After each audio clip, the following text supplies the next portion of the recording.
Lalu ada lagi dua kata yang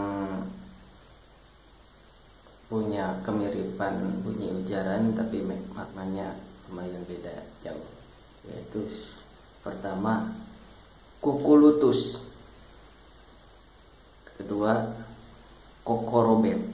Nah, kukulutus itu artinya orang yang menggerutu, ngomel sendirian tapi pelan ya. Jadi kukulutus. Jadi seperti begini. Si etama kerjanya malas aja. Nah itu seperti itu. Kukulutus. Jadi menggerutu sendirian ya. Jadi mengekspresikan kejengkelan pada seseorang. Jadi dilampiaskan dengan cara berbicara sendiri, itu namanya kukulutus ya. Selanjutnya yaitu kokorobet.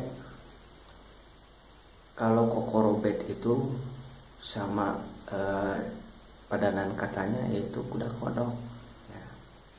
Jadi ngodokin dompet orang ya, kokorobet ya, memasukkan tangan ke ya bagian-bagian tertentu di badan orang, ini kokorobet, atau di badan sendiri juga sama, suka kokorobet gitu ya.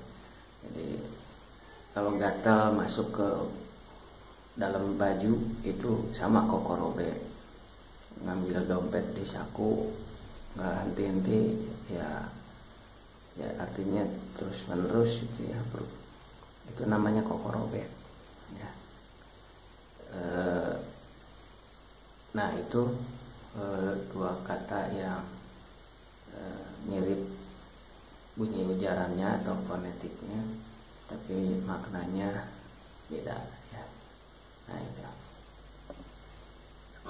Simak terus channel si Abah di YouTube, oke? Don't miss it. Dah.